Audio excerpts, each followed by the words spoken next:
Hello, in front of me I've got Samsung Galaxy A41. In this video I'll show you how to use Google Maps offline. In the beginning enter Google Maps and now tap button in the left corner. Go to offline maps and select your own map. Now adjust the area you want to download.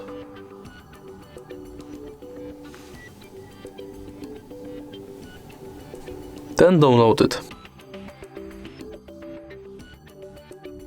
Enter your map and turn off Wi-Fi and mobile data. Right now you can navigate offline in area you downloaded.